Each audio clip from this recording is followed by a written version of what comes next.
Salut les potes, ça fait un petit moment qu'on s'est pas retrouvé pour un unboxing et aujourd'hui c'est le Quest X5 que j'ai reçu depuis quelques jours et j'ai largement attendu avant de faire cette vidéo et je ne vous cache pas que j'étais très impatient, je ne l'ai pas déballé, j'ai juste regardé dans la boîte quand même pour voir, mais on va vraiment découvrir ensemble la qualité, le niveau de finition et puis on va procéder au montage évidemment, ce qui nous permettra d'avoir une idée globale de la qualité de cet appareil. N'attendons pas plus longtemps, nous allons ouvrir cette boîte et voir ce qu'elle contient. Waouh!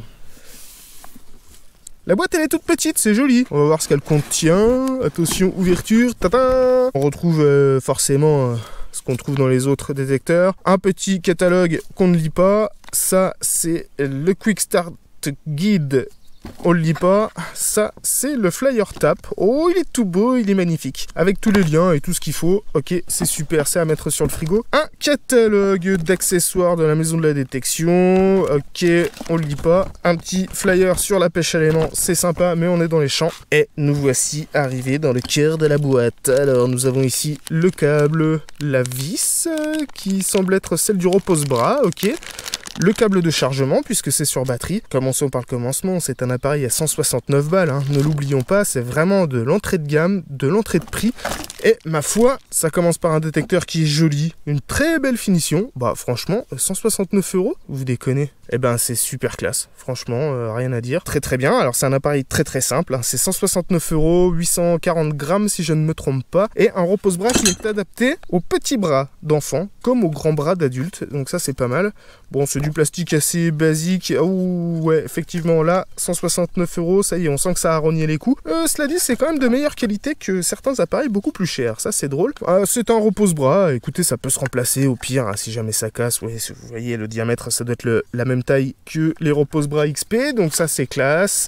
C'est parti. Contre toute attente, on a une canne qui est en 3 parties. Je la pensais en une seule partie, mais c'était ridicule de ma part comment ils l'ont renvoyé. Et on a ici un bas de canne qui est très souple, hein. Bon, 169 €, évidemment, on va pas être trop regardant. La canne, elle est très légère. C'est pas de la grande qualité, hein, mais c'est suffisant. Il n'y a pas de bac de serrage, donc ça va balloter un petit peu. Écoutez, on verra ça.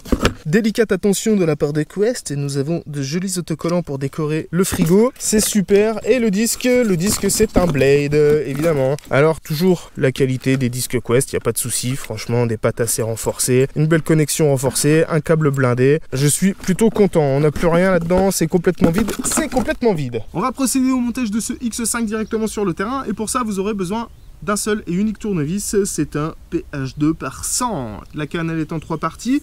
Ici, bien sûr, c'est le haut de canne. Mon nid de canne qui vient s'emboîter ici. Alors c'est prévu, il y a 4 trous. Je pense que c'est pour réduire la taille de la canne. Pour un enfant, vous enlevez un morceau de canne et vous obtenez une canne adaptée au petit gabarit.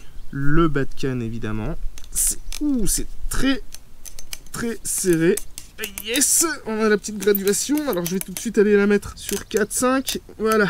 Le montage sur le disque. Il y a un système à la XP pour éviter que ça se desserre. Ça c'est très malin.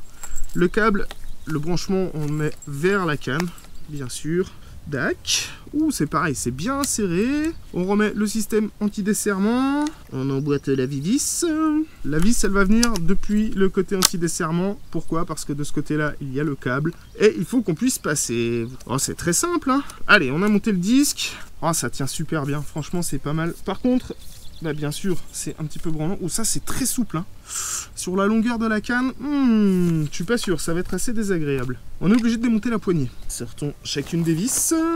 Alors, si vous n'avez pas un tournevis adapté, évidemment, vous allez foirer les têtes de vis. Donc, je vous conseille vraiment de faire attention à la taille de l'outil que vous utilisez, c'est très important. La poignée est prête à être montée. J'ai besoin de la vis ici du repose-bras.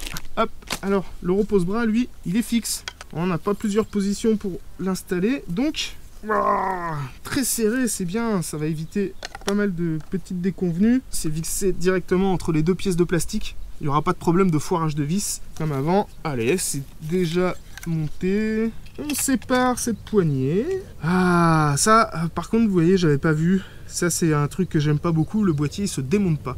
En cas de panne, il faudra remplacer le boîtier intégralement, c'est pour réduire les coûts de fabrication. Mais évidemment, c'est pas durable. Si vous avez besoin de changer la batterie ou quoi que ce soit, ça ne se démonte pas. Bon, voilà, bah écoutez, ça coûte 169 balles en même temps. Mais ça, c'est quand même un mauvais point, hein, je veux pas dire. Pour monter la poignée à la bonne longueur, eh bien, j'installe mon bras et je contrôle. Eh bien, je vais le mettre ici.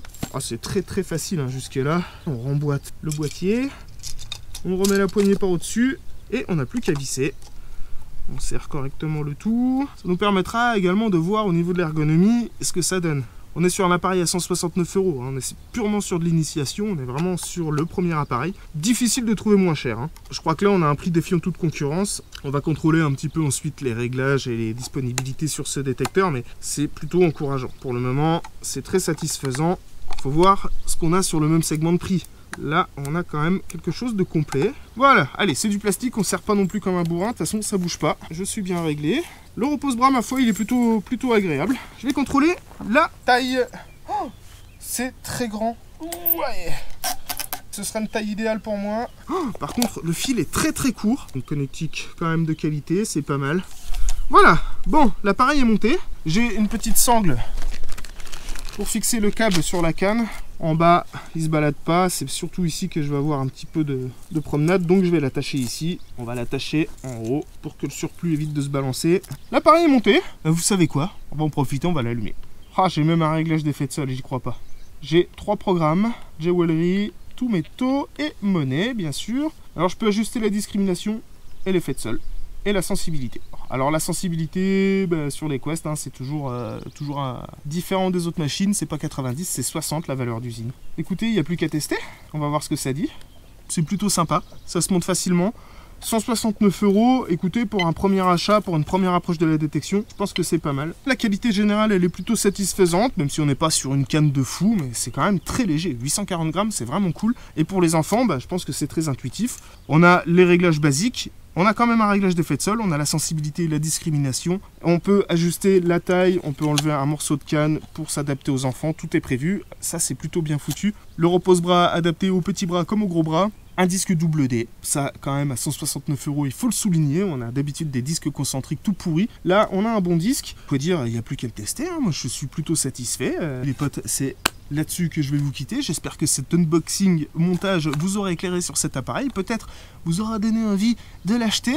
Si c'est le cas, vous savez que vous avez un code promo à la maison de la détection avec tout ça poil, c'est TAP 2019, c'est en 2020, ce sera TAP 2020, hein, si vous regardez cette vidéo en 2020. Mais vous avez un code promo qui vous permet d'obtenir un petit cadeau en plus de l'achat de votre détecteur, donc ça c'est plutôt cool, merci les potes. Je vous invite également à nous rejoindre sur le groupe Réglage Quest, c'est la plus grosse communauté sur Facebook concernant les appareils Quest. Donc vous pouvez échanger avec plus de 1000 utilisateurs, je crois qu'on est plus de 1200 à l'heure actuelle, et ça continue de grandir. Donc venez rejoindre la famille Quest, venez y poser vos questions, n'hésitez pas à poser également vos questions en commentaire, et moi je vous dis à très bientôt pour une prochaine vidéo dans laquelle nous allons tester, enfin, ce Quest X5 sur le terrain.